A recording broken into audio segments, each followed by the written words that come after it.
From New York, New York, you are listening to Extra Time, presented by AT&T 5G. I'm Andrew Wiebe with my partners in soccer, David Gass, Matt Doyle, back in the dark, where you can't see him, but we can, and the group chat is producing Anders. It's a big day. It's a wonderful day. It's an incredible busy time coming up for us and all of you.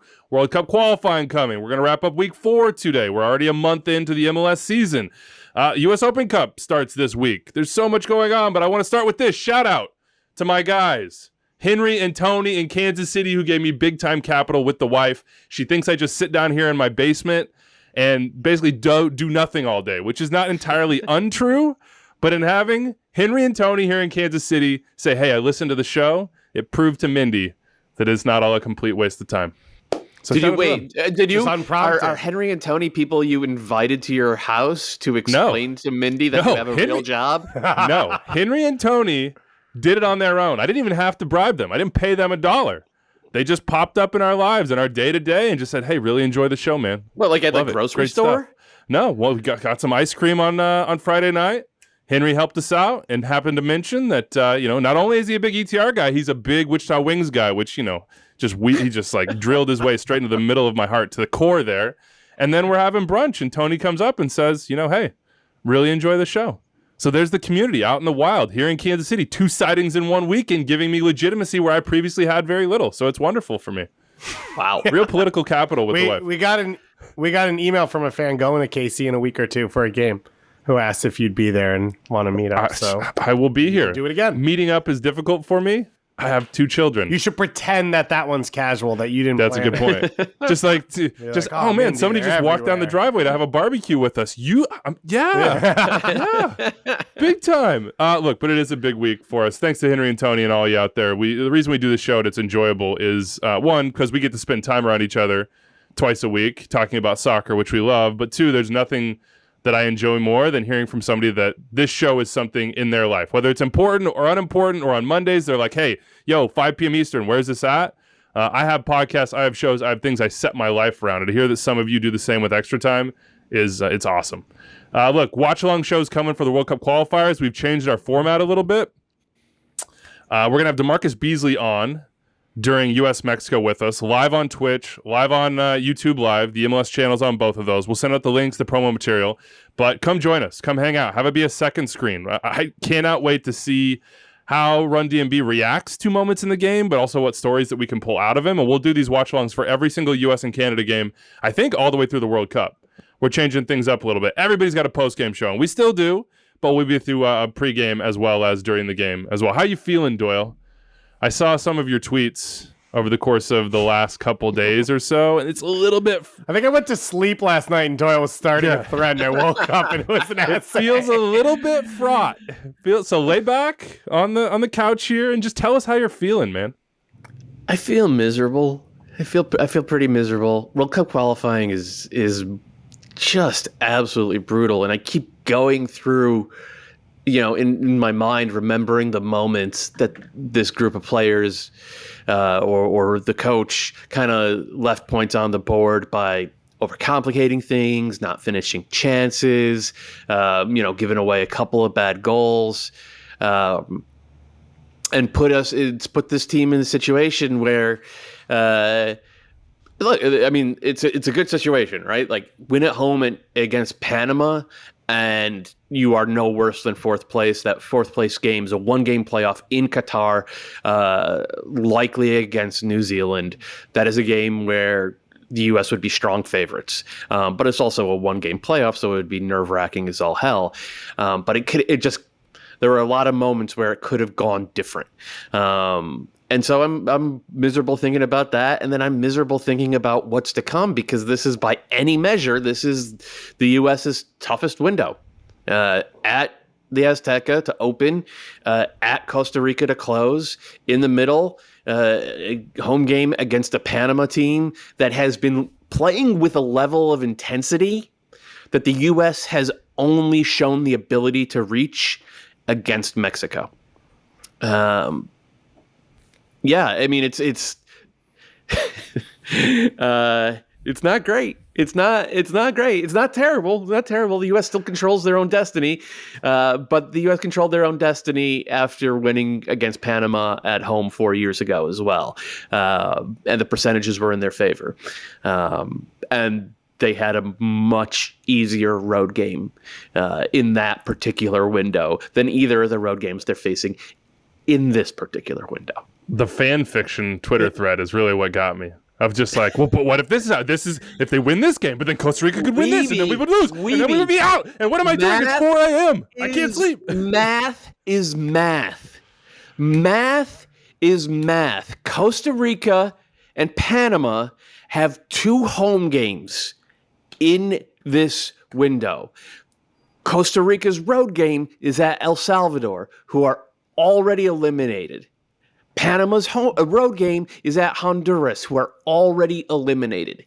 It is not at all wild to think that Costa Rica and Panama will have taken 6 points from each of their first 2 games heading into that final round. I want you to know, you heard it. You heard the buzzer in David's apartment. The buzzer. You are speaking something into reality that you should leave. You should not say out loud. That should be completely silent. All right, let's move on. Let's talk about CCL because that'll never disappoint us. I mean, what a flipping of sort of like roles and expectations where Canada's just sitting back, just like, yeah, we good. This is gonna be fine. Like we're going to the World Cup. Don't worry about it. We'll get these results. We're relaxed, and we are all just like on edge, just shaking days in advance. Like, don't play. Don't try to be. Yeah, don't try to beat Mexico at us. We can't do that. Don't do that. Not here. Since Kalen Carr's not here because he's sending a flight and he's somewhere, I don't know, on a different continent at all times. My shameless plug is on MLS Today on Monday. You can listen to it as a podcast if you missed it. We had Michael Singh on, and he just casually mentioned at some point when we qualify on Sunday. Like, not if, when. Because if they don't beat Costa Rica or get the points they need against Costa Rica, they face an eliminated Jamaica at BMO Field on Sunday.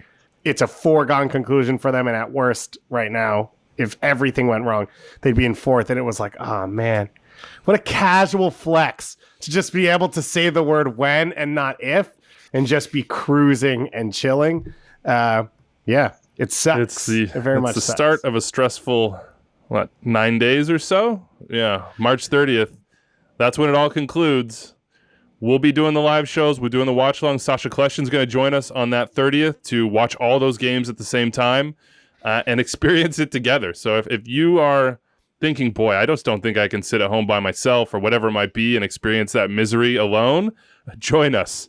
All the emotions will be on the table for those watch along shows on the 24th, 27th, and the 30th. By the way, on the 27th, US and Canada don't play at the same time, so we'll be going live for 4 hours straight. It's going to be really fun. Tune in for that. We will also have a World Cup preview pod with more, hopefully maybe positive or less emotional discussion coming up on Wednesday. So we'll have an early ETR for you on that one. And by the way, on Thursday, we're going to have a show with Charles Alchek and Ali Curtis, all about MLS Next Pro. I have a ton of questions. I'm sure everybody at home has a ton of questions about the league, about what it's going to be, about what they want it to be, or what it will be in year 1. We will ask Charles and Ali all of those questions and try to get that established for you. Real quick before we jump into things today, U.S. Open Cup is back this week. I know we all love that tournament. It's been a while. I mean, look, you can watch the likes of Oyster Bay United and the Villages and Defeaters Kick Soccer Club. And when I say Defeaters, I don't mean like the way you spell defeat. I mean D''F''EETERS. It's just a wonderful thing. Maybe the biggest matchup, Minneapolis City SC, who were disqualified a couple of years ago but have a pretty big profile for a lower league team. And League 2 natty champions Des Moines Menace are taking each other on. So tune in, ESPN Plus and the U.S. Soccer YouTube page this week. And do me a favor, if you're in the Northeast and you're looking for something to do on Tuesday night, I believe FC Motown is hosting a game. My guy Sachi Hot, head coach for that one. He's pumped about the Open Cup. I called one of their games a few years back. That was an epic one with, the classic Julius James and RJ Allen starting along the back line for Gideon Baugh. Gideon Baugh is a Motown FC or FC Motown Open player Cup now. Is always a gift, as you said. Yeah, we love Here's the Open quote. Cup. The Open Cup is the most romantic part of the American game. That's from somebody participating this week. I could not agree more. All right, coming up today from the AT&T 5G Virtual Studios, we're going to talk you through week 4 from top to bottom, whether it be Charlotte FC's first ever win, fueled by Swiderski, Karol Swiderski. What a game it was for him.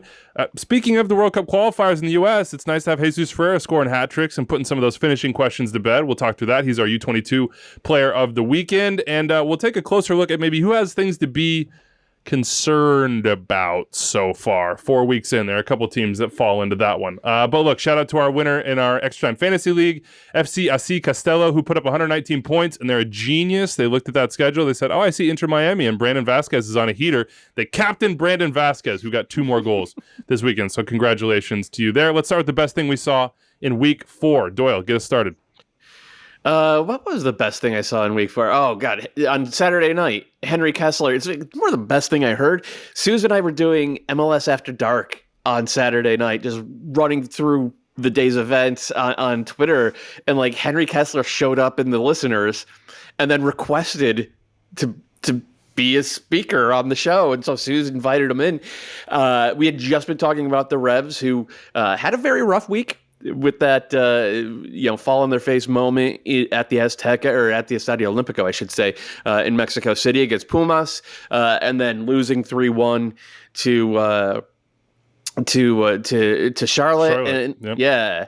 And like, I thought he came in a little bit hot, like he was taking exception to what we were saying, but then it turned out to be pretty milquetoast. So I thought we were going to get, some of that Henry Kessler sauce that he apparently only saves for his tweets rather than his Twitter Spaces appearances, because he did have he threw a heater at Alejandro Bedoya, because I like this, like Henry, like I'm recounting Henry Kessler's tweets right now, but he's basically trolling Ale Bedoya for running to pick up the ball for a late throw-in because of the events last year when the Union played the Revs. A little scar tissue.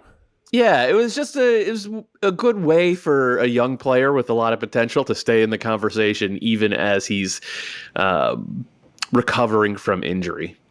If you're an MLS player, or you're an MLS coach, or you're an MLS personality, or you have somebody with good takes, if you want to just request, we will say yes. We will invite you in. We will see what you have to say. Andrew Farrow, the legend, got that started. Dave, how about on the field? What'd you see you liked? I liked a lot of things. To be clear, this was not an easy decision for me, but I think what I finally wrote down for mine was Shaqiri and Chicago Fire. Incredible start for them, 3rd in the East. They conceded their first goal, but they're the best defensive team in the league. And Shaqiri really found his feet in this one. He's been good all season. He really loves that left side, whether it's the connection with Herbers, the overlap there, or it's just him comfortable then coming back in on his right foot. But you saw him be dangerous. You saw him get the goal from the penalty spot, help set up Shabilko so that he got the goal, and an overall pretty dominant performance for the Chicago Fire, back-to-back wins.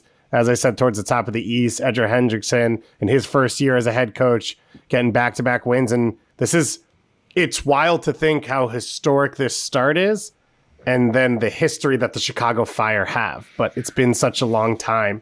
So it's pretty great to see. Loved the St. Vincent and the Grenadines flag that Ezra brought out. Said it's like his lucky charms, has the Vincy heat with him on all times. He keeps it close, so that was pretty sweet. But it's great to see Ezra have a good start. Great chat with him that you can go back and listen to here on Extra Time. I'm going to say the best thing I saw and heard, Dax McCarty lost his mind this weekend in stoppage time in Salt Lake, and had a backheel violent conduct situation where he lost it, and he knows he did, and he tweeted that. He had a long video on Twitter you can go listen to, about 2 minutes, basically apologizing and say, hey, I talked to Bodie and I apologize for that. It's not excusable. I accept whatever punishment is coming from me, and in the moment I was heated, and I didn't think, and I didn't do the right thing. It's a bad example for basically everybody, including myself as a leader. So I thought that was good. And then the other one, Chris Whittingham, I don't know, he's like a 6th grade biology teacher saying the P word, the PIM 15 Club on the Univision English. So he just came out and said it. Is it the P word? I don't know. Can't you say it? When I say PIN, it's a scientific word for it. Right. Penis. He said he just came out and said it on the broadcast. Weeby is such a child right now. The way he built into that and then said it. We don't even say like we don't even say that word at our house with our boys. Like they say this is the sort of time that you're supposed to switch over to the anatomically correct verbiage. But we've said goo goo at our house since the beginning of time. So, For that? Yeah, for that. That's what you call that? Yeah, goo goo. Interesting. Well, most of the parenting books I read are written by Chris Whittingham, and he says that you're ready to switch over. Go straight to it, baby. I'll have to play that. It's basically it's just basically hitting the SAP button. Yeah, exactly. I'll have to just play over. for Cameron and Wyatt that little clip from the Univision broadcast where they so deftly explained where the ball hit him, and that's where it hit him. So, all right, let's get to our biggest takeaway from you, Doyle, from the week. And, of course, go check out the Armchair Analyst column. It is a must-read every single Sunday night / Monday morning. What's the big one, Doyle? Jesus Ferreira. He had a hat trick and an assist on Saturday night against Portland. He was devastating against this Timbers team, and it was his first goal of the year. He had been playing well. He had been linking up play. This Dallas attack has been playing well. They hadn't been turning it into goals, and thus hadn't been turning it into points at the level that you would expect from a team that's playing this well. But man, did they do that on Saturday night? This first half especially, they were just rampant, ripping Portland apart. And what makes it interesting from not just a, hey, here's a great player, great young player, great homegrown player doing well, is that it's very applicable to what's to come for the U.S. national team this week, because Greg Berhalter sees Jesus Ferreira as someone who's obviously very much in the mix as a starting center forward for his team. He started the Honduras game, was it? Last one, no, or did he start the El Salvador game, the win over El Salvador? Yeah, last window, the first game. And he plays as I say it's a false nine. I know that Berhalter quibbles with that designation. I assume that Ferreira does as well, and Nico Estevez, who is Berhalter's former assistant for the U.S. national team and is now Dallas's head coach, probably doesn't want to call it a false nine. It's probably just a different style of number 9. But whatever you call it, that different style of number 9 is what the takeaway is. Because Jesus Ferreira is not, the way he plays that role, he does not sort of live between the two opposing center backs and try to create that inch of space that, traditional strikers need in the bot, like the way that Brandon Vazquez did this weekend. He does not necessarily, he can do that, but that's not his primary function. His primary function is to come back into the play and try to drag the opposing center backs with him, create disorganization in that back line via that type of movement, and then quick decisions with his passing and his touches as he comes into midfield, which then releases the wingers into the attack, either to become playmakers or to, get goals themselves. And we saw all of that from Dallas this weekend with Alan Velasco. Paul Arriola was team of the week worthy. He's, I think, leading the league in expected assists through 4 games. And it's just it's exactly what I think Greg Berhalter wants to see from the national team, with Ferreira coming back, creating a bit of instability and disorganization in the opposing back line with his movement and his touches, while at the same time Pulisic and Weah or Brennan Aronson or Gio Reyna, if he's back, Jordan Morris, if those guys, whoever's in the field, those guys take advantage of that space and that disorganization and the ability to go 1v1 in the way that Velasco and Arriola did this weekend. So, if you're a Dallas fan, you watch it and you love it because, this is your DP homegrown getting it. He's probably going to be player of the week. And that's wonderful. If you're a national team fan, you should watch it because, this is how it's supposed to look. This is how Greg Berhalter wants it to look in any game Jesus Ferreira starts. And it doesn't necessarily mean Ferreira finishing the plays off, but the disorganization, his movement, and his ability to sort of toggle from, okay, I'm the goal scorer in the box to I'm the playmaker in the midfield, the disorganization that causes is what he wants from the position. And it was the first time all year that we saw that I don't say that we saw it. It was the first time all year that we saw that lead to a bunch of goals against a team that had actually been pretty good prior to this defending. Now all we need is Tata Martino to call up Jose Van Rink. Who's eligible. Then it all works.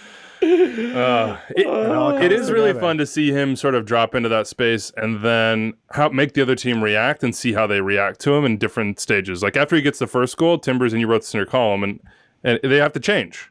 And that's sort of the whole point, I feel like, of playing him in that position, is that he makes decision-making really difficult for back lines and those sort of deep-lying midfielders. And once you do that, and you have Areola and you have Velasco, two guys that seem to understand where to be, how to time runs, the space that they're getting into.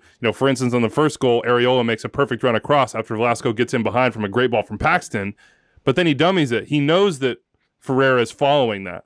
And Areola said after the game, he's like, we're still learning each other's movements, our patterns, our preferences. Like, this is only going to get better. And if it gets better for Jesus Ferreira, it might get really good. I know this is his first sort of box score contributions, 3 goals and 1 assist so far, and he's been all in this game. But he has been in these positions repeatedly over the course of a couple weeks, whether it be creating for his teammates and them not finishing, or creating opportunities, then being the runner and either not finishing or having a correct referee call, take his goals off the board. So we sort of talked about it earlier in the year when we said, who's our 22 player presented by Body Armor going to be this year? And it was easy to forget that Jesus is eligible. Like, he is still in this bucket. And by the way, 21 goals now, he's just 3 behind his dad, which is pretty incredible for FC Dallas. That's a pretty cool stat at this age in this place. What is the potential of this attack, this team, to you, Dave? Because it's starting to click actually quicker than I thought it might. And in particular with Velasco, his integration has been, let's say, just a tad quicker than the normal David Gass theorem. But Areola seems to be like this piece that just is elevating a lot of the players around him and looks like a genius trade from FC Dallas. Yeah, he seems to be exactly what they needed. And I think when you look at this group, you needed a guy who could sort of take some of the pressure off the young players to make their lives a little bit easier. And I think Paul Areola does that from a culture point of view, from a leadership point of view, from his background. But I also think then you see on the soccer field, he's picking up so many different spots. He's not staying out wide and staying isolated. He's coming inside. He's finding dangerous areas. He's flipped to the left side in the run of play. That's how he sets up Obrion's goal in the first game. And he set up Obrion a couple times, by the way, because some of these games they've had pretty high XGs. And if it wasn't Obrion on the back post, they may have 2 or 3, wins so far this season. And he's been that perfect piece. And I think he has sort of expanded his game along with it, which you see why this works for both people. And you see why he kind of wanted out of DC to have this opportunity. But I also still go back to, I think, being forced to play inside under Losada changed the way he sees the game and how he can affect the game. And so he's been that perfect piece. And then the other 4 guys you're talking about, right? Cerrillo, Servania, Paxton, Jesus. I've seen them do this for 5 years just from youth levels up. All these guys know how to play together. And what I love about Cerrillo and Servania specifically is at times they've been D mids, but the expectation from FC Dallas of how good you have to be on the ball allows Servania now to push higher up the field, Cerrillo to rotate with them and be in more dangerous areas. All of them know what they want to do with the ball. All of them are clean with their touches. They know how each other's going to react. So now you're starting to see quick passing through the central midfield. Paxton Pomykal playing that blind ball down the left side. It's not just that he checks for Velasco. My guess is over the next month, he's going to have to stop checking because Obrion wasn't making that run and Paxton expects it to be there. And so that's why I think Velasco's fitting in so quickly, is because his role is defined and there's not actually that much individual pressure on him. Just come in. Jesus is going to create chances for you. Paul's going to create chances for you. Paxton's going to pick up the ball and drive forward. That's all going to be there. The only question mark for Dallas high end is the back line. Can Matt Hedges play how many minutes this year? Is Nanu an answer at right back? Is anyone an answer at right back? And Paez, who's been good, is actually only on loan. So that's where the question marks come in terms of their ability to contend at a high level in the West, contend for the playoffs, all of that. But you are right, the attacks come together quicker than you would have expected. And it's pretty cool to see Jesus, as Doyle explained it all, a lot of what he's doing is similar to what he did last year. But to just have the soccer IQ at a young age to play the 10 for a team, and then they sell the 9 and move forward and play the 9. We've seen him on the wing as well in MLS. To have that soccer IQ, just be able to accept all those roles and still affect the game is impressive. How about Paxton update, Doyle? I know that this is a player that you have watched closely over the years. Let's not get out over our skis here with Paxton, but it looks really encouraging so far. Yeah, I think 3 of the 4 games he's been really, really good. This game he was by far the best midfielder on the pitch. And that pitch had Diego Chara on it as well. He doesn't quite look 90 minutes fit and sharp.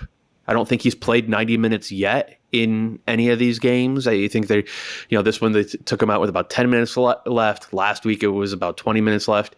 But he, if this is the level that he hits, this is an all-star in MLS. He had 3 secondary assists in this one. And he leads the league in passes into the penalty box. He is amongst the league leaders in successful duels. Like all the stuff that we saw from him with the US U20s a couple years ago when he was the captain of that team or co-captain of that team that went all the way to the U20 quarterfinals, beat France, all that. He checks all those boxes. He wins the ball. He doesn't give the ball away. He progresses the ball into dangerous spots. He's not a pure playmaker. I don't think he has like any sort of goal scoring instincts. But there's a lot of stuff that happens between defending in front of your own goalkeeper and getting the ball into spots so that guys like Velasco, Ferreira, and Areola can put chances away.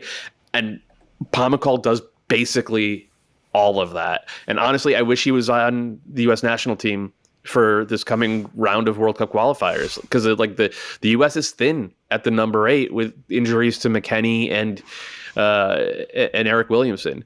But if he keeps playing like this throughout the entire season and does become 90 minutes fit and 90 minutes sharp, like he has a chance to go to Qatar. All right. Doyle, I just want to say that I'm proud of you that you didn't call for this last window, but you waited because I feel like over the years it's not like a me. The U.S. needs more good players in these spots, guys who can be ball secure and who can win you a game. And at times that has not happened with this U.S. team.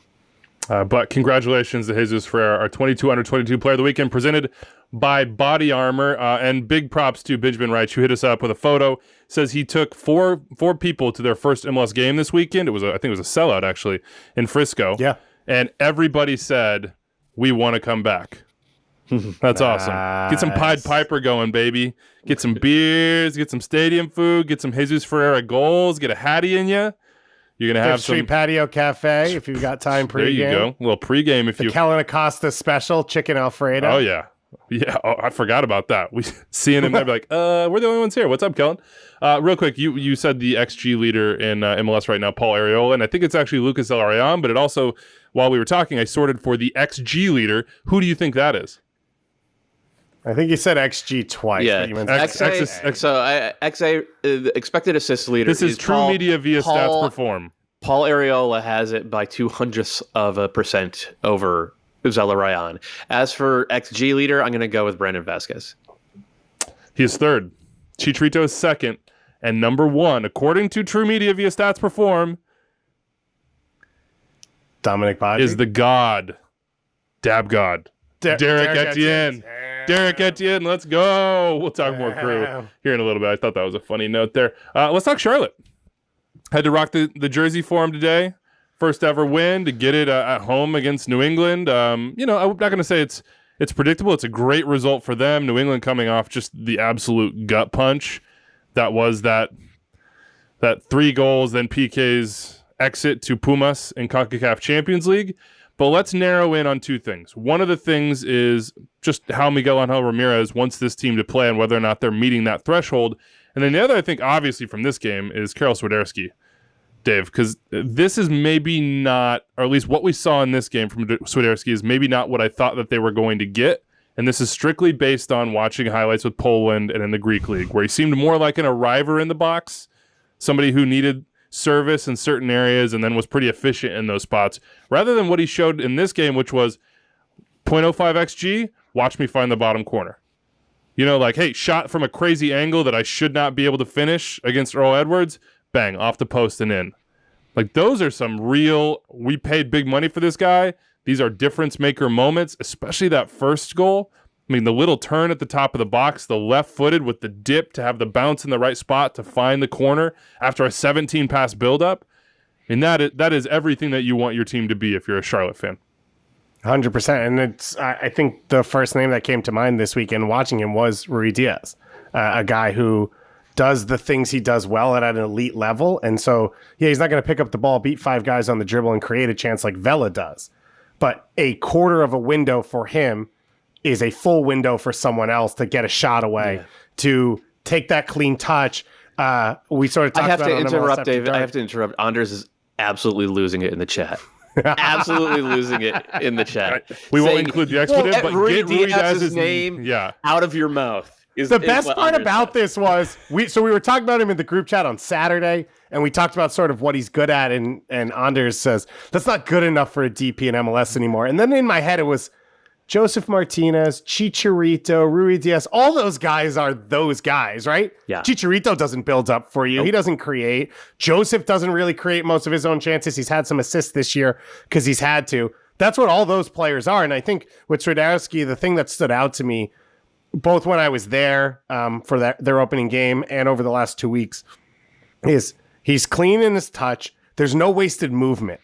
So when he sort of shifts left and then shifts right, he's able to move that little bit quicker than a defender. And if a defender's trying to jump him, he can react quicker and create the opening. And that's what you saw this weekend. I thought it fit well for him that Daniel Rios was on the field to take away some of the responsibility for him to float in. And what you see on Ben Bender's goal is he comes back and it's his layoff that launches TT Ortiz into the open field, and the layoff's perfection. The touch on the layoff is exactly the weight it needs to be so Ortiz can take it in stride and go into the open field. And so you're seeing all of that from Swiderski. And I think that's why you can be hopeful that Józwiak, who doesn't have huge numbers, you've got an option here. Just get to the end line and get him looks. Like, you don't need to create high percentage chances. You just need to find Swiderski in dangerous areas, and he'll do the rest of the work. And that's sort of the right combination. As you said, that this is the game plan for them. They obviously always knew they needed more impact from the wings. That's why they tried to sign 2 DPs that fell through. Now you get Józwiak. Swiderski starting to find his feet. Remember, he didn't even train the week before the season, missed the opener because he was in Poland, came back after that whole thing, and has started to figure out this league, and it's only taken him 3 weeks. How much of this, and I'm going to pick your brain on this because I've only thought about it a little bit, how much of this performance from Swiderski comes from the fact that he was playing up top in what was really more of a 2, right? Because in the past 3 weeks, it was more of a 4-1-4-1 from Charlotte. In this one, it was more of a 4-4-2 diamond, and he got to play off of Danny Rios, who's more of just a true center forward. When you look at players in this league, if you don't have the game-breaking speed, you don't want space. You want pieces around you to use. And I think that's what you gave Swiderski with Rios, was a piece to manipulate. Watching him take center backs, do you want to pop up in that space? Someone to play one touches off of. And then you had, I thought, a good amount of energy from the guys in midfield to get close to Swiderski and link up with him when you needed to. It was good to see Alcivar and Franco in there for the first time ever, because this is the first time both of them have started. And Brent Bronico's done work, but there's a limitation to his passing going forward. That was a kind way of me going about that. And so I think what you did see from Swiderski is taking away the responsibility and role that he had against the Galaxy in constantly being the one to make the run over the top, constantly being the one to push the back line, and have to then drop in with 2 center backs on your back. I think when bringing Rios in there, you took away a lot of that responsibility and allowed him to find the game where he wants. And I think you also kept numbers around him when he needed it to be able to link up or use them as a decoy and go the other way. And so it fit really well for them. And my guess would be this was the idea because they brought in Vinicius Melo on a U22 deal. right? They've spent a ton of money at true center forward for an expansion team. We just haven't even heard anything about Melo. And it seems like this is probably Swiderski's best setup. You wrote in your column, Doyle, that Charlotte so far as the metrics go, are one of the pressiest teams in the league. Mm-hmm. What's that mean? That means they press a lot. It's like they do a good job of being organized and getting pressure to the ball upfield. It is too early to tell how much of that is by design and how much of that is game state, because they've usually been behind. They've spent most of their time on the field trailing, and teams that trail tend to press more. So we do need a larger sample size, but that number is in line with what we've seen of Miguel Angel Ramirez in his previous stops. What they haven't done is turn that into immediate chances. They've been a little bit slow at times in those transition moments. And I think that's low-hanging fruit. If you can say, okay, when we win the ball, we're going to be more vertical. And, oh, by the way, we now have a couple of more pieces who are good at playing vertical soccer. And by the way, we're playing with a 2 up top now so that we can win. We can play vertical and the pass doesn't have to be precise. It leads to a turnover or 50-50. Well, that's just another ball we could win higher up the pitch. So everybody buy into that, do what the Union do. That's a way that I think that you can get more dangerous going forward in a big hurry. Though I don't know if that approach is 100% in line with what Ramirez is going to want to do. He really is more of a guy who wants to control the game with the ball. And what I'm talking about is more about controlling field position, whether or not you have the ball. So it's just something to keep an eye on. I still don't know exactly what this team is. Even this weekend's win, it's a data point you have to take with a huge grain of salt, given that 100%. The Revs were missing 5 stars. As Henry Kessler said. What would Henry Kessler say? Henry Kessler said on Saturday night's MLS After Dark, the Revs were missing 5 starters. And I will add, they had just played at 7,000 feet 3 days before and had no legs. And so Charlotte did a good job of taking advantage of that. But the Revs were there for the taking. And credit to them for doing the work. But don't read a ton into it yet. I have thought just early on, their ability to sort of get on the ball and play with purpose in and around teams with quick movement and some understanding is pretty early days for them and doing better than they thought, especially without the players and attacking since they wanted. I also think every time I watch them that maybe they should have just spent the money on Paul Areola. Uh-huh. We just got done praising him a ton for FC Dallas, and reportedly they were like, boy, the price is just a little bit too much for us. Feels like that would have been a good use of allocation funds, but we will reserve judgment down the line. But that might be one that Charlotte fans are thinking about for a while, being like, man, he really would have fit in quite well with us here. But congratulations to Ben Bender. Congratulations to Charlotte. One of the things that you don't want to be as an expansion side is boring. You guys have not been boring so far, whether it be Miguel Angel Ramirez saying what he really thinks about the state of the roster and putting pressure on the front office, to the results, to the crowds, to the fan engagement. So congratulations. Your first win in Major League Soccer. Savor this one. Time for Human Spirit to triumph in the Western Conference. You cannot stop Real Salt Lake. They will not let you forget what you thought about them in preseason, I'm sure. But here they are with 10 points from 4 games without some big-time players in the team. I got my Damir Kreilach jersey over there. We haven't seen a ton of him so far. Nashville come to town. Salt Lake get 2 goals off sort of set-piece situations and then straight shut it down, and Nashville can't break through. Give me your early take on Real Salt Lake, Doyle. Pablo Mastroeni, quibble with his methods as you may, but the man is getting results, and clearly this team believes. I don't have any quibbles with Pablo's method. I think he's been dealt a tough hand. He has no DPs on this team. Damir, as you said, Damir Kreilach is hurt.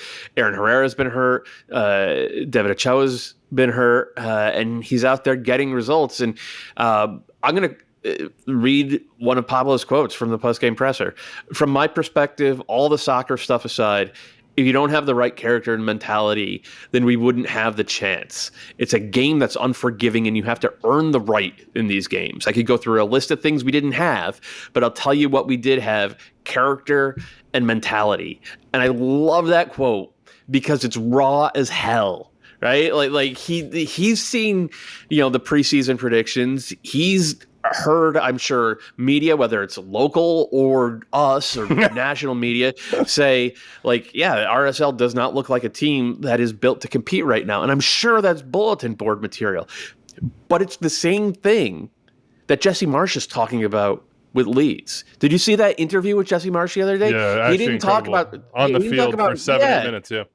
Didn't talk about tactical changes or anything like that. Like, he just kept hammering, we have to have the mentality and the belief that we can go out there and win these games. And I write about tactics 4,000 freaking words. Every weekend, I write about tactics in MLS. And the dirty lie underneath all of this is that so much of these games, so many of these games comes down to who's out there playing their off, who is out there playing harder. And through 4 games, I honestly think I've seen RSL be the team that's out there playing harder. And if you have that as a foundation, tactics really do take a back seat. That said, Zach McMath is not going to play that well every single week. Like, he was absurd in goal. He's playing the best soccer of his entire life. He's, in the voting for player of the week. I'm not saying he's going to win it, but like, it was a Dane St. Clair level performance from him. RSL have to button it up a little bit. If they're going to keep this up, it's not just going to be mentality. They need to get more talent through the door. They need to sign a few DPs, and they need to be a little tighter, not allowing teams to hit those really telling passes from central midfield that kind of open them up repeatedly in this game. But Pablo's right. If you have the right mentality, you'll give yourself a good shot at fighting through that, or coming back from 2-0 down in a snowstorm in New England. Those types of results that there aren't many teams in MLS capable of getting, and he deserves a ton of credit for that. They do need more talent. They may not actually have to make signings to get there, because you could argue coming into the year, if you ask who are RSL's 3 best players, all 3 of them have not yet appeared Krylock's been out. Herrera just came off the bench this weekend for the first time, and Ochoa still not available for them. So the talent internally will improve no matter what they do. And Krylock's injury history is incredible. I think since he's debuted, he's basically started 30-plus games every year except COVID in 2020 and the 1 year when he got pushed out in Germany and came to RSL. So it's not really expected that he'd be here. And RSL, so they fought through that. They fought through ridiculous travel, ridiculous weather, right? They played in a blizzard and a 2.5-hour weather delay, and they were still able to come back in both those games and get victories after those moments occurred. So everything Doyle talked about, it's been to the nth degree with RSL. And I'd say to a point, it's sort of been the DNA of this club. I mean, they've been competing with a hand behind their back for a while, and they're never a team that you turn on and say they gave up or they didn't try. I think a lot of that comes up through the academy at this point. The guys who have been there, I mean, my guy Taters, 2 match winners in a week. Give me that, Taters. Like Andrew Brody coming back from Austrian Taters, 4th division. He's accepting the nickname Taters. Yeah, it's all class, and I think you've seen it sort of from the top down, and obviously it's been impressive so far. Is it sustainable? I don't think it has to be. I think is the point, because the talent will come there both internally, and we've heard from the ownership group externally. And so I think that will help pick them up, as maybe you'd expect them to sort of fall down, and a guy like a Zach McMath wouldn't have the same performance, or Scott Caldwell struggling. Well, now you bring in Everton Luiz, you bring Cordova in, you bring Aaron Herrera in, can you bring Cuellar in, guys like that to maybe help lift them at moments when you'd expect an MLS team to sort of drop. And Bobby Wood scoring goals. I know that was something we didn't see a ton last year. Was sort of like, does Bobby Wood still have it? And I think there's probably still some open questions about that in terms of a volume perspective. But just physically, he looks different this year than he did last year. And just from a math standpoint, when you said math is math earlier in the show, Doyle, for them, through 4 games to have 10 points, they're basically a fifth of the way to what you need to make the playoffs in a 7-berth playoff system in the West after 4 games. So it doesn't matter how they got them. Doesn't matter that there were snowstorms, they came back in New England, who are dealing with something else, or, whatever it might be. Doesn't matter that Nashville are on this road trip. Like, for Pablo, they just got to get into the playoffs, and we saw last year what happens when they get there. The expected human spirit works pretty well there as well, even if you can't take a shot. But, to pick up 10 points from 4 games immediately gives them an element of freedom, I think, and an element where they can have some times where they're like, well, the XG didn't go the right way this way, and we didn't get the result. Getting fortunate now gives them runway in the future, and to be atop of the Western Conference and to be telling this story after all the stuff that they've been through over the last couple of years, it's got to feel hugely cathartic for them, because it's not just Pablo who's sort of in a second chance situation.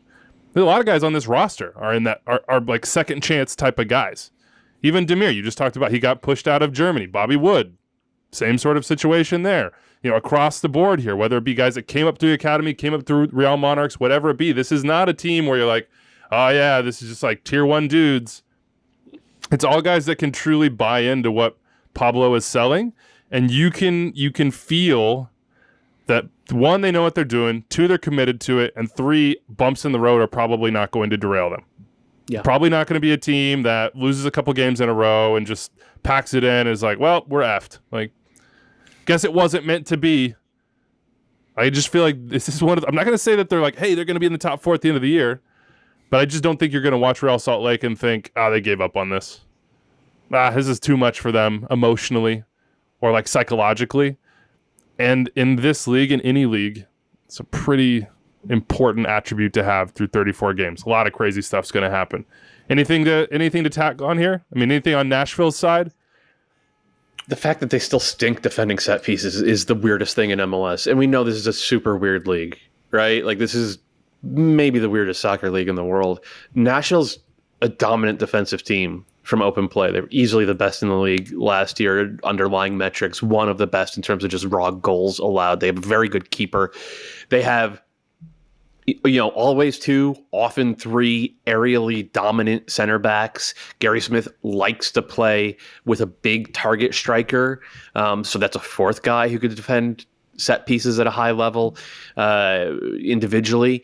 We know Anibal Godoy, Dax McCarty, Sean Davis are all, Daniel Lovitz, Alex Muil at this point, they're all veterans who know what it takes to scrum for a 50-50, whether it's on the ground or in the air. This team should be airtight defending set pieces. This should be one of, if not the very best team in the entire league defending set pieces. They stunk last year. They were terrible defending set pieces last year, including and into the playoffs, where it helped knock them out. That's okay. We'll fix it in the offseason. Through 4 games, they've given up 5 goals. 3 of them have come via set pieces, including both in this game. One just directly off a corner where Bobby Wood trots to the near post, unmarked, and gets a free header from 6 yards out. That he's a professional forward. Of course, he puts it on a frame and he buries it. That's one. And the second one, your guy Tater is at the back post. That was a recycled set piece. That was a set piece that was cleared okay, and then Nashville just fell asleep, man. And they let the left wing back sneak back post and get a one-time rip that Joe Wellis couldn't do anything about that. I don't care that it was 5-hold.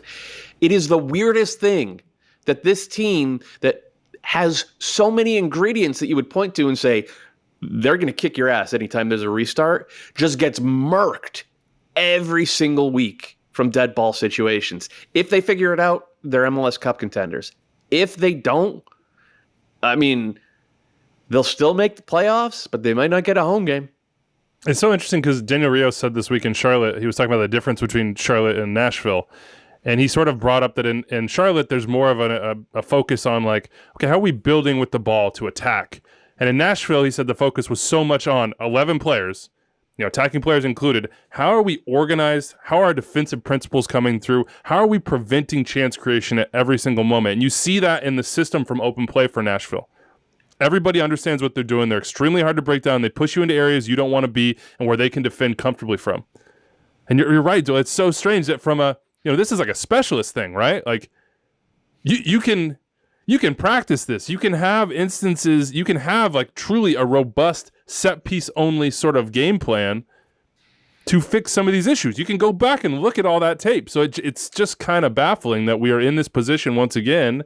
And Walker Zimmerman said last week, if we give up bad goals like this over and over, we're not going to be where we want to be. And this is not where they want to be. And that's why you see, Dax frustrated at the end. That's not where they want to be. To be clear, they were also we'll see if elite they can fix it in chance creation this week.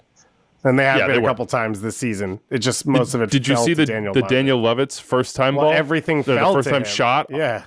Oh my God! The first time shot over the little Hani Mukhtar chip in behind that he bangs off the post. From a technical chance creation perspective, I was like, who is this guy? Charlotte need to sign him to play left wing for them. That is unbelievable.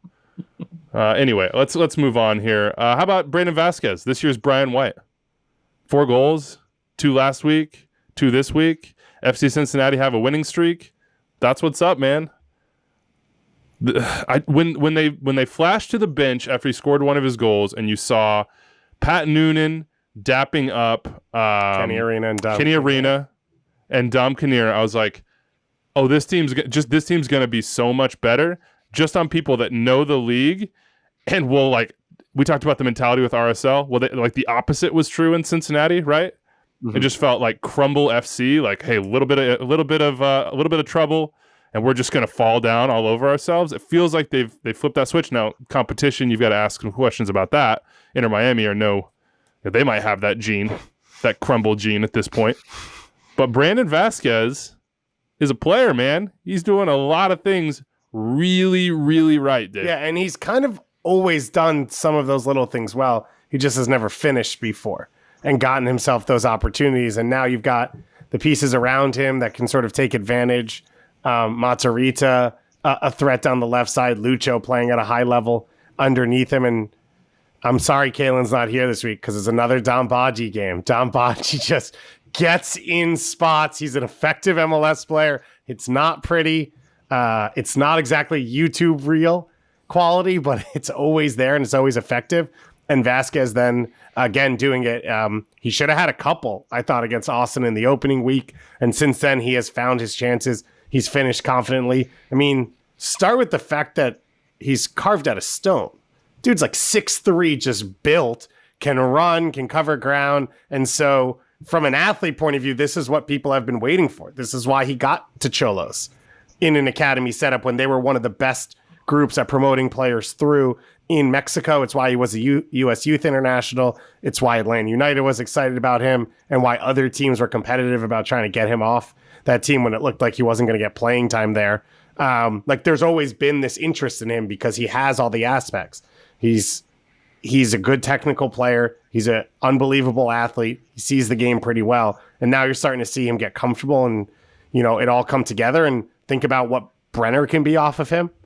He has been the final piece at the point of the spear at times, but he likes to come underneath and create a little bit. And he's smart in his layoffs, and he's smart in finding his teammates. And now give Brenner the opportunity to sort of just hunt chances off him. It could be pretty impressive. And I think there should be a ton of excitement for Cincinnati. This is a clash of the Titans this weekend against Charlotte FC. 2 teams coming off massive wins as expected. Swiderski, Vazquez. This is what we sell. Miguel Angel Ramirez, Pat Noonan. Give me Hans Zimmer in the background right now. Yeah, that's some good stuff there. Enjoy that. We won't talk about Miami here. We just can't do it. We've already beat this drum, man. Quick takes here. We'll keep this thing rolling. How about this, Doyle? Dave and I talked about it last night, but we said we would grade Austin on sort of this Cascadia swing after they had those 5-goal performances. How do you grade the Cascadia swing that they had? Lost in Portland 1-0, but had a good performance. Drew 1-1 against the Sounders, and were pushing a ton of crossbars, joints of crossbars and posts. I mean, they were testing the Sounders, and props to Stephen Cleveland for standing up tall.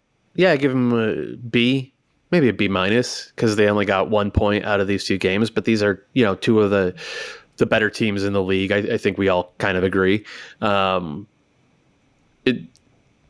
They're better at the stuff that they were good at last year. Ring is freer, pushing into attack, and the defense doesn't just completely implode when he does that, which is good. They're better at chance creation. I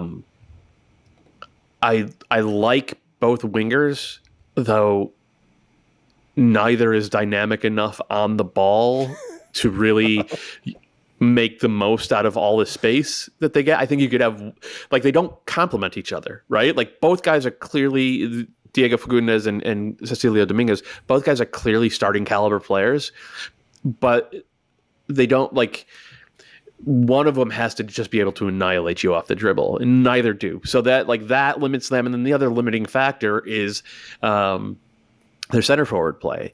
Maxi Arruti is busy and he will link passes in the buildup, but then he's not super goal dangerous in the box, and his shoot pass calculations can sometimes be very wonky. Math is math, Doyle. Math is math. Yeah, math is math. Math is math. If you don't shoot, you don't score. Therefore, Musajite, he gets into good spots, but he's one of those guys who you worry about, just like he's never going to figure it out in terms of finishing. So he just looks surprised. He looks surprised when the ball comes. Like, he looks surprised. I don't know how to better describe that. He looks like, oh crap, it's there, as opposed to, like, you see guys who score a lot of goals in those sort of like positions in and around the 6 and the 18 who are, Wando-esque, like, expecting it. Okay, here it is. My body position is right. I know sort of in a general sense how to do it. And regardless, I'm just going to make clean contact. It just looks like it jumps up on him, where it's like, oh, ball's here. Oh, flail. Like, that's not what you want. I mean, yeah, I don't disagree with any of that. So what I will say is that they look better, and I think they're going to end up with 10 more points or maybe more than 15 more points than last year's team. They're going to show real progress in how they play. They're not going to be an easy mark defensively, I don't think, like they were last year. They're not going to score enough because the talent isn't right in their attack. It's fine.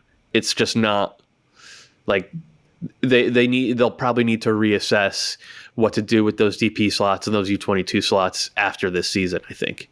I mean, Rodney Redis would be one I would throw out there as, what do you get? What's the ROI so far? But hey, 1-1 at home against the Sounders. Sounders rotated a little bit. A lot of conversation about, was Christian Roldan off on his goal? I think he was on. We went on instant replay and did some detective work on that one. Didn't have? Did you get a better angle? No, we didn't, but we pieced it together from multiple angles of where the players were at contact of the pass. Look at the Federal Bureau of and it looks to me like it looks here. I know, detective hats on. Sherlock Davies. Okay. I'll put it on Chuck. It looked like it was just a well refereed moment from the crew, and we didn't have an angle, and it looked on the live angle like he was definitely off. But if you piece it together and show where the right back is compared to where Roldan was when the pass was played, at the very least even, and probably about a foot or two onside. So either way, Sounders and Austin 1-1. Philadelphia go to NYCFC. This is another post CCL result here, and win 2-0. Union didn't need the ball in this one. They generally don't want or have to have the ball to create good goal-scoring opportunities. Daniel Gazdag gets another goal. He's rolling right along. Who picked him in the Golden Boot race? Hey, I appreciate that, but I had Gonzalo Higuain, who scored from the spot this week. So we all are getting benefits from our choices, right? Like, we should do 5 more. We should do 5 more rounds. All right, at the end of the show, 5 more. Draft out the rest of the league. So, Union got some playoff revenge. Congratulations to them. But here's the question I want to ask you guys after 4 weeks. Who has the most to worry about? Which teams are looking at their results? City. All right, explain. We talked about the Fire. Fire win 3-1. We didn't say who they beat, really. They beat Sporting Kansas City. Kansas City down there at the bottom.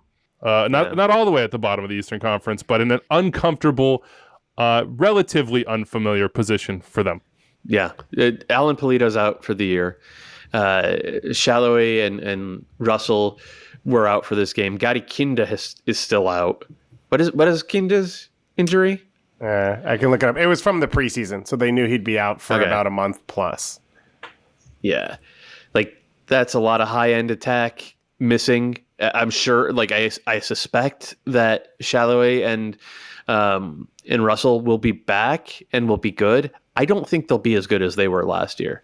It's really hard to hit that level 2 years in a row. So that's one worry. Worry number 2 is that, like, they still don't have a D-mid. Remy Walter was okay last week filling in.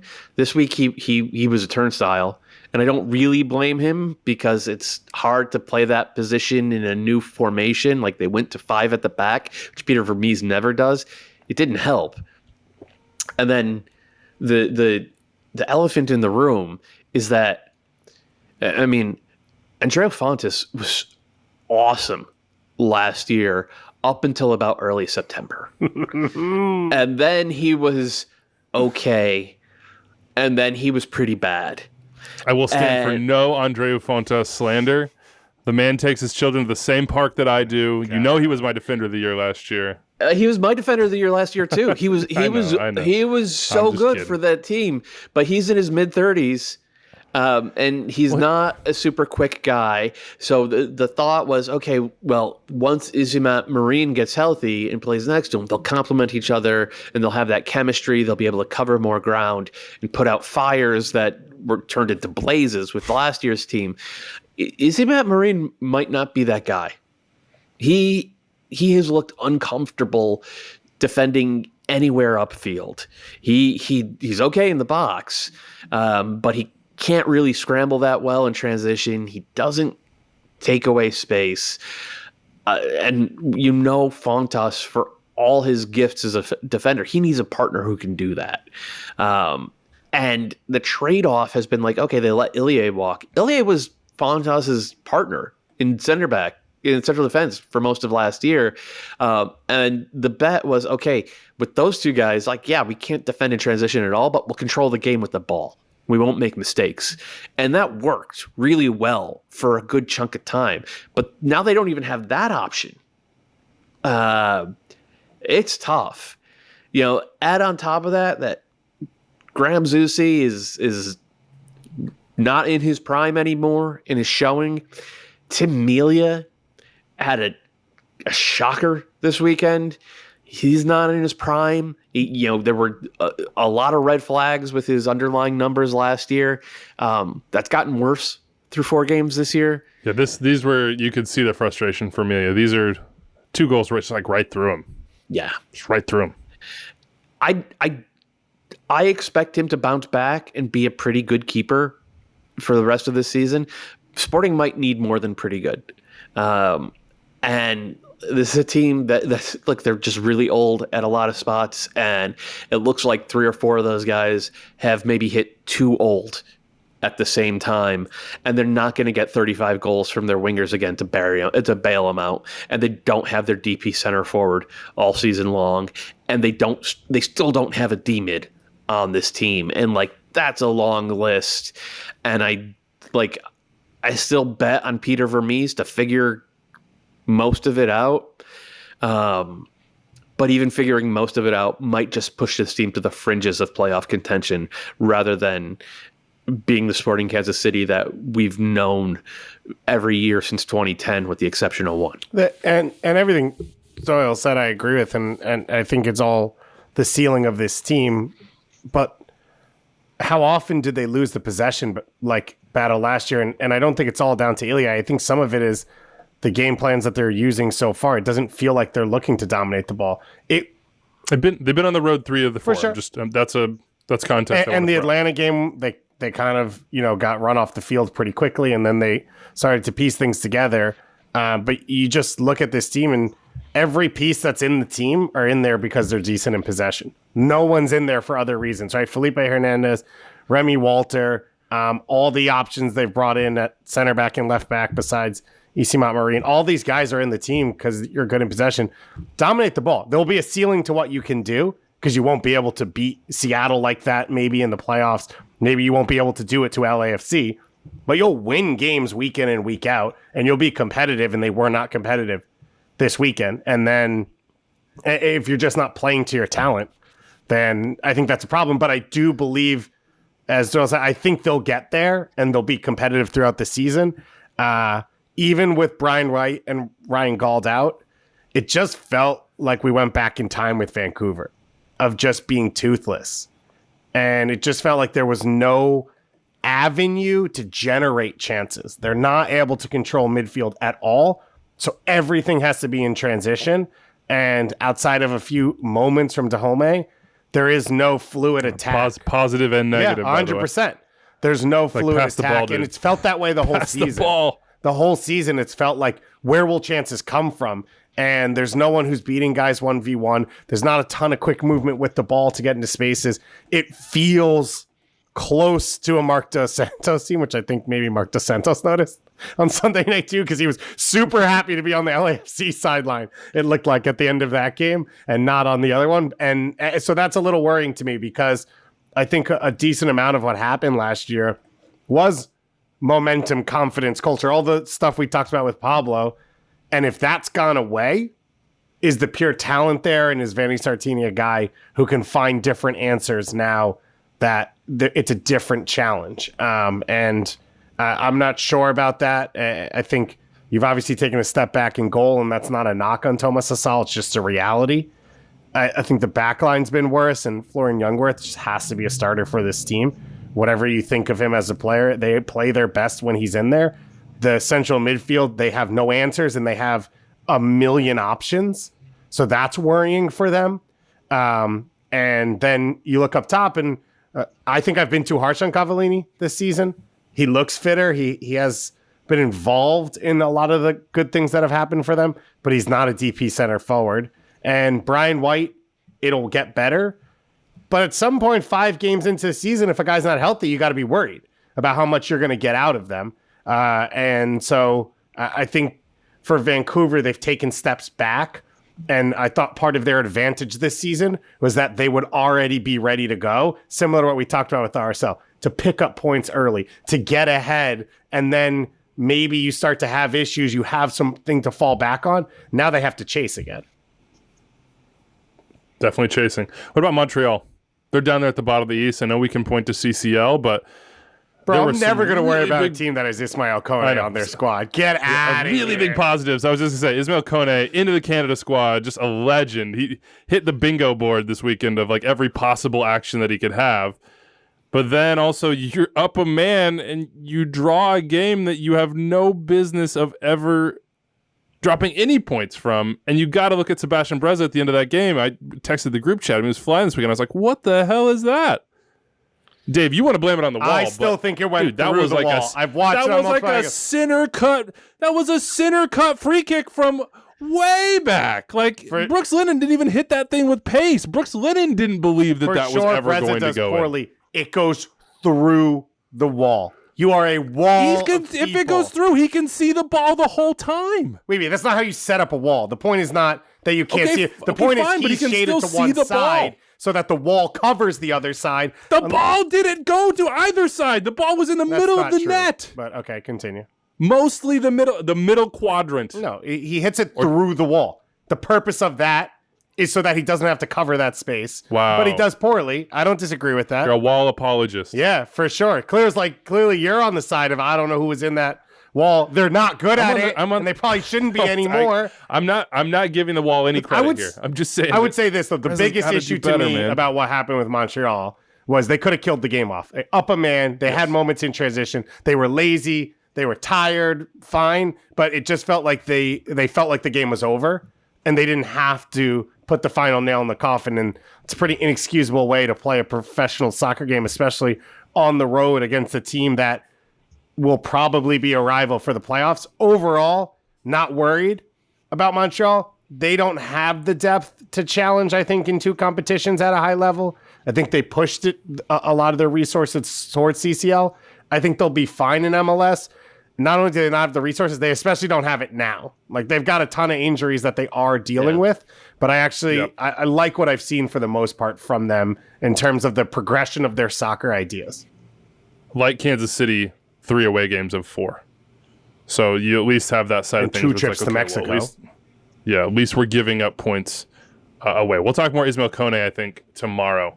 Speaking of collapses, should we talk about the Red Bulls, Doyle? Sure. Yikes. Yeah. Yikes. Looks like the Crew had just blown it. They killed it this week as far as chance creation. Jesse Zardes had...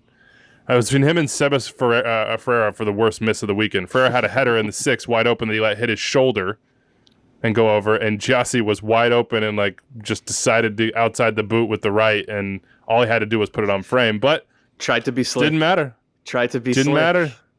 Didn't matter in the end. Red Bulls get a pinball own goal. They're thinking we're going to take another 3 points at home. We're rolling. And then how do you explain what happened in stoppage time to let Darlington Nagbe and the crew go the entire length of the field? I mean, every goal to one degree or another happens from a cascade of errors, right? A cascade of less than optimal decisions and individual failures, and on the other side, good team play and all that. This one, it starts with Ashley Fletcher, getting it's the 94th minute, I guess, when he got on the ball, and he's in the corner of the box, and rather than play one of his teammates in, because I mean it's Columbus is throwing the kitchen sink at it this late in the game. He had a chance to play a teammate in, have a shot, or just take it to the corner, draw a foul, try to earn a corner kick. One more thing to see out the game. And he did none of that. He danced on the ball at the side of the box, turned it over, and then it's off to the races. And then from there, the collection of failures from the Red Bulls to turn this into a crew goal was spectacular. Like Christian Caceres pushing up to press by himself despite the clock and the game state and just completely whiffing on a tackle. Luquinhas jogging behind the play. It started with Gerhard Struber subbing Frankie Amaya off, even though Amaya had been like maybe the best player on the field for the Red Bulls in this game, like covering everything in midfield and winning the ball everywhere.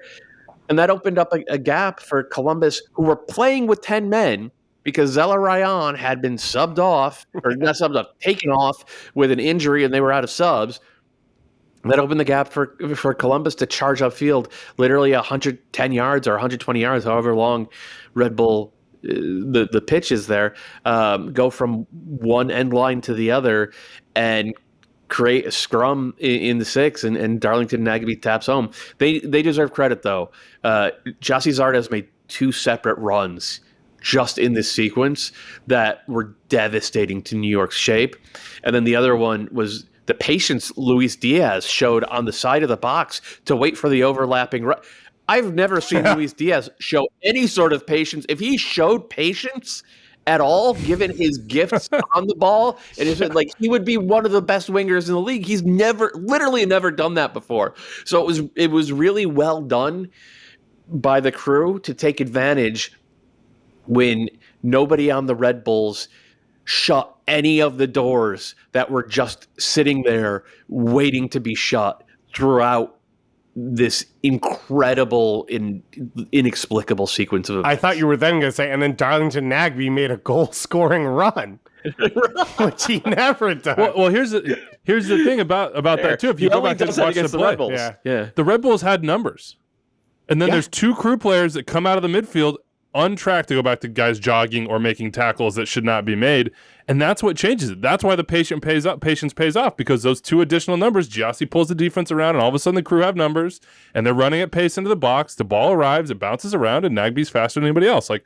you could just see the sort of the frustration, the just disbelief on the Red Bulls players at that whistle of like, my God, what did we just give away? But it was completely just in terms of like run of play. Yeah. Mm-hmm. Yeah. The crew, obviously, we said had those huge chances, but over the course of 7 days, the Red Bulls played 2 good home games and walk away with 1 point. That's not a way to win in MLS. So I think there's a ton of frustration there, as you said at the end, of the way they reacted. You'd expect this is now a situation where some guys started the season well, but now Luquinhas probably gets pushed into that starting lineup. Maybe Tom Edwards at right back and not playing the back 5 as much, because I don't think you saw a ton from Dylan Nealis, and I thought Lewis Morgan actually looked pretty poor out there. It just isolated him at a time when he looks really good with pieces around him centrally. So I think this might cause a couple changes.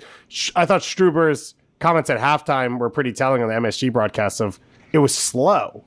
And like that's the opposite of the DNA of this team. In possession, everything was slow. They allowed Columbus to recover. And it's a Columbus team that normally leaves gaps in transition. And that's what the Red Bulls want to hit, and they just weren't capable of doing it at a high level. I will mention Giassi misses the chance. He the chances he got were opportunities Miguel Berry wasn't even close to. So I'll be curious to see how Caleb Porter handles this, because he said Berry earned the spot. Obviously, Giassi didn't finish in this one, but when he's come off the bench, they've been better. Is that a game state situation, or does that go down to the player and the individual? We talked about it last night, and we won't do the whole Giassi trade thing again. I would be shocked if they trade Giassi's artist. Be shocked. Given the sort of the context around the club and missing the playoffs after MLS Cup win in a strange year, I don't know that they'll extend him, but unless they get blown away, I'd sort of be surprised that they make a move. Maybe they got somebody on the end of the line. We'll see. A lot of decisions to be made in Columbus, but a point that felt better than maybe it should have. They should have won this game. Some quick ones around the horn here. Colorado Rapids, don't think we didn't forget about you screwing up in managing the end of a game. What are you doing? Like, you get your set piece goal on the road in Houston, and it's just like, hey man, just dust it off, finish this one out. Don't take a goal kick into the chest of a Houston player in your own half and allow a counterattack to come the other way. Tyler Pasher for the draw for the Dynamo. Are we going to talk Canada at the end of the show or no? We can do a little bit. If you want to throw something in, just toss it in right now. This is the quote from Mark Anthony Kaye today about why he sings the Canadian anthem so passionately. He says it makes a hell of an experience and an atmosphere. I'm proud to be Canadian and proud to have an opportunity to put on the jersey and play with a bunch of great guys. So why not sing it properly? If you ever watch their games, he is full-throated. I don't know. That just got me pumped. I'm stoked that these dudes all love each other and are having fun, and it's a lot of people that heard no a lot, and there was no expectations, and now they're all good. We got a couple of Canadians playing their way into John Herdman's plans to at least a degree. Your guy Ishmael Kone being one, but Raheem Edwards has been awesome this year. Tyler Pasher coming out and scoring a goal in this one. I mean, it's MLS is the League of Canadians, man, dominating. I mean, at this point, we're all basically Canadian. Yeah, any Canadian that wants, when we talk about the Canadian national team, we do so from.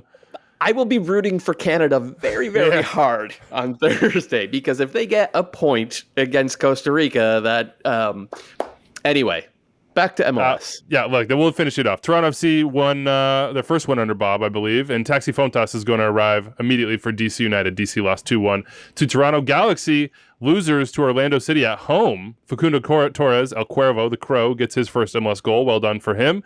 Galaxy have some questions they got to answer about where the finishing touch comes from, so to speak. If it's not going to be Chicharito, Luis Amarilla keeps chipping away at his goal debt. In Minnesota, they beat San Jose 1-0. San Jose, worst in the league on XG. Both scored and conceded, so things are going very well for Matias Almeida. A little game of chicken between him and the front office in San Jose. Like, do I want to be here? Do you want me to be here? Does anybody want to be here? What's going on right now? And let's get to the mailbag. 401-206-0MLS, extra time at MLSsoccer.com. Of course, we will do all the U.S. national team, Canadian national team, World Cup qualifying, and CONCACAF talk in the record we do tomorrow and release on Wednesday. So look out for that on your podcast feeds. I believe, Dave, we have a perfect segue into an email about Canada. Yeah. Michael Clark emailed in. He said, looking forward to the club and country watch-along post-game shows. Can you please have a Canadian on the shows who'll be watching the Canadian game? I appreciate Gass being an honorary Canadian and trying to give us some love, but he will understandably be focusing on the USA-Mexico and will only be able to catch the highlights and key moments from the Canadian game. Please get someone on that will be watching the Canadian game who can speak to the tactics of Herdman, the swings in momentum, and other storylines beyond what is seen in the box score and highlights of the goal.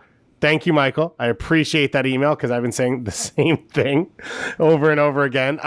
If you do want a little Canada coverage, not little, a sizable amount, MLS Today had Michael Singh on today. So you can go listen to that at a podcast. We broke down the roster, what it means for the country, the effect that they've had, Ismail Kone, all the storylines around this team. And I think maybe we'll have a full Canada watch-along show on Sunday. Yes, we'll have a full Canada-only watch-along show for that Jamaica game at home at BMO. Right now we have Toussaint Ricketts locked in, so you get a little legend there from the Vancouver Whitecaps. We're working on some others that I will not name now, but hopefully be naming in the future. Player to be named, player/coach/GM/CSO/legend to be named later. So yeah, we'll have a full, just me and Dave and some Canadians, baby. It's just watching it's gonna be it's gonna be a celebration. It's gonna be cool. It sounds like everyone's going to BMO for this one, and they seem ready to to take what they've been waiting for quite a long time for Atiba since the day he appeared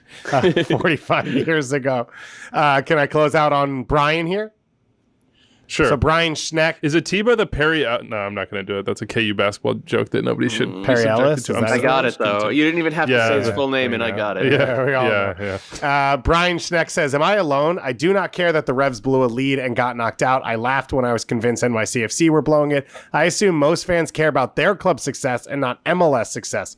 Silverware and other clubs' trophy cases does nothing for me. My hope is that MLS does win CCL when Columbus takes it home in 2023. I can't be the only one. Yeah, but you got the Campeones Cup, right? Or did they lose that game? No, they won. No, they got the Campeones. That's what I thought. Yeah, you got the Campeones Cups. You got some MLS silverware. is dominating Campeones Cup. Everyone knows that. Yeah, you're But, CONCACAF. Brian, I would say for a lot of the United, feedback we get, you are not alone. Many fans feel this way. I think that's a shift that's happened over the last 7-8 years, right? 2013 with RSL, it didn't feel that way. 2015 with Montreal, I think a lot of MLS fans wanted an MLS team to win it. They felt like Montreal was this upstart Those teams underdog. also had, they had like, they don't have the same storyline as like Seattle winning this year would, right? Like RSL was this sort of perennially underappreciated team that wasn't necessarily thought to be at the same level and had like a, the first of in the modern era run. And it also had the power of media behind it. Our guy Scott Riddell, everybody watched the you remember what was the show called where he followed along, he was behind the scenes with RSL. That created some buzz. Some emotional groundswell of oh, okay, these are likable guys trying to do something unprecedented. I'll get with that. And then Montreal was just, they weren't that good in MLS. So it was oh yeah, we'll root for the underdog. Frank Klopas is out here thrusting on Pachuca. Hell yeah, that's dope. Love that. Who's Cameron Porter? What the hell's he doing? I don't know. There were some unique parts to all of that. We'll finish this on Doyle. Patrick White. Let's pretend MLS is bringing back MLS shootouts.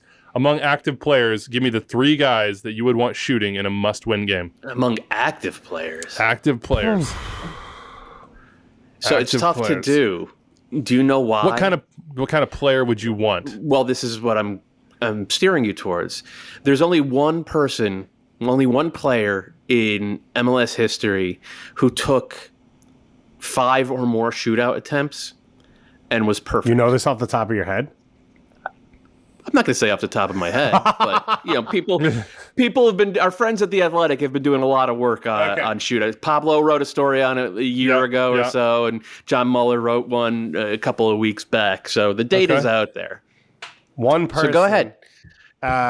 Only one player. I feel like Carlos it's Valderrama? probably something stupid like a goalkeeper. Was it Valderrama? So Carlos Valderrama was one of the very worst That doesn't in surprise me. history at shootouts. He was 0 for 4. Nice. I feel like never Jaime, scored one. the type of player I would want is a Jaime Moreno type. Yeah. He was good.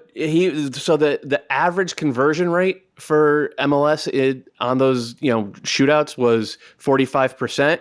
Jaime was over that. If Jaime was 11 through 20, he was not, however, the best high volume shootout taker in MLS history.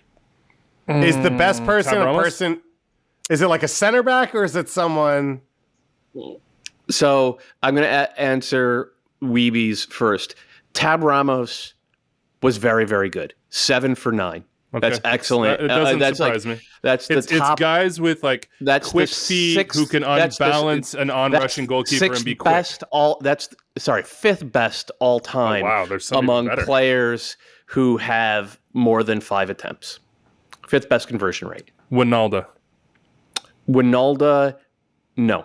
Echeverry? Okay. Another U.S. national team forward from that era is 2nd best.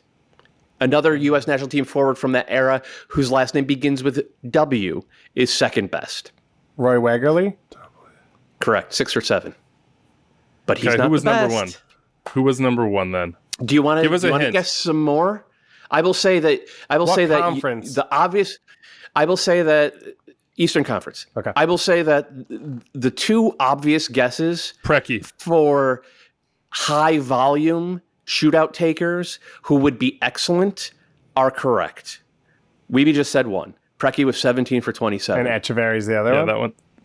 Echeverry is the other one, 17 for 25. Those are the guys I would look for. I would assume a guy like Reynoso would be awesome. I think Zelarayan would be really Zelarayan would probably be really, really good. Carlos Vela would probably be excellent. Yeah. But that's not that's none of those guys are perfect. There's only one guy who's perfect. Oh, we You're still not gonna didn't get get it in a million years. No, you're not going to get it in a million years. Savarese. Nope. Well, we're not going to get it. So who it's would not it like be? a golden Roy boot Lassiter. winner. It's not. Roy Lassiter. No. He just said you're not going to get it. It's not going to be that. Oh, okay. Give Pat it to us. Noonan. Give it to just. Pat Noonan. The shootout was before Sorry. Pat Noonan. I meant to say Steve Ralston. Chris Henderson. Chris Henderson for Tampa Chris Henderson or Kansas City. did not rate. I don't have him in my numbers right here, but he would not have been perfect.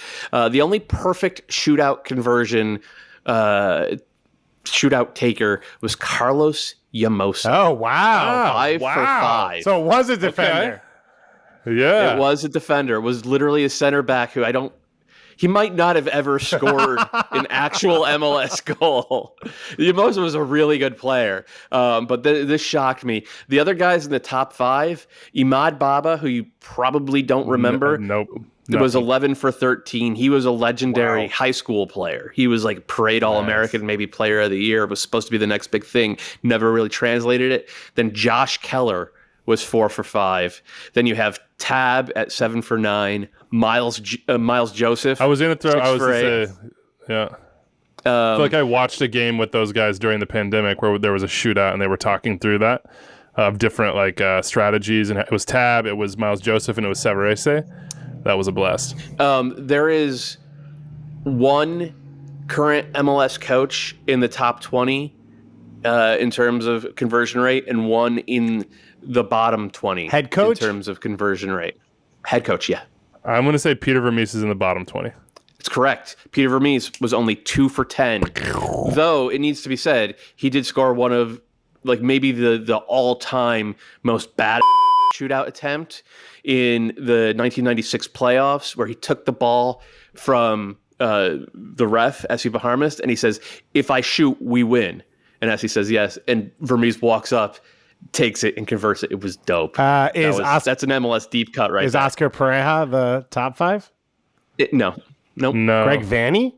Not top 5, top 15. Not Greg Vanny. Though you're getting warmer. Robin Fraser? Okay. Robin Fraser, 5 for 7. Nice. Nice.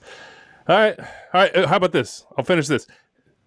Who's this player walking up asking the referee, if I make it, we win? Obvious, but Well, I'm saying who you putting your money on in the current MLS? Issue is Who's the one? current- Henry Kessler. Henry Kessler, 100%. Yeah, but Henry's going to take. Henry's going to take that. Kessler. Henry's going to run and take the ball from that guy and throw it 100 feet in the other direction. He's not actually What's taking frustrating a shot. about the reality that there is no shutout is it would have extended Ilsinho's career another 6 years as a shootout specialist. Oh, yeah. He would have been the best of all time. Him and Vicente Sanchez would have been the two playing best till of all he's time. 70.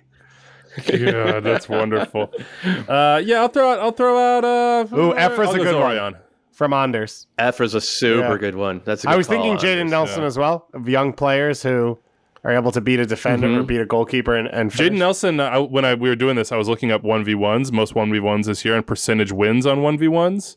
Jaden Nelson is right now 5th in the league with 25. His 44% win on the 1v1 take-on percentage is not that great, but he's right There's up some Toronto FC fans who would like him to release the ball a little bit sooner when he gets into those situations. there. All right, well, we did an extra 15 minutes on something that I thought was a throwaway question, but ended up being the most fun part of this entire show. This felt like one of those, literally 2 years ago during the start of the pandemic, we were probably doing this exact same show. We might have. Yeah, it might be a replay here. All right, that's it for us. Remember, we'll be back on Wednesday with a preview for this entire World Cup qualifying window for CONCACAF, US, Canada, all the big names. We will put them under the microscope. We will have an interview on MLS Next Pro with Charles Alchek, who's leading this thing, and then Ollie Curtis, who's leading the sporting side, on Thursday to replace our normal show. And we have the watch along with DeMarcus Beasley going down during the US-Mexico game on Thursday night. So Twitch, YouTube Live, we'll be there with you. We'll be live for 4 hours on Sunday for those matches, and then we'll be there with you experiencing the craziness of the final day on the 30th as well.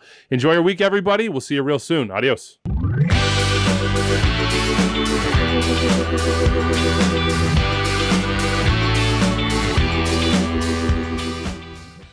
Congratulations. You made it through more than an hour of extra time. That means you love the show. And if you love the show, you probably want more episodes. Click right here for more episodes of Extra Time and here to subscribe to the MLS YouTube channel. Thanks for following along.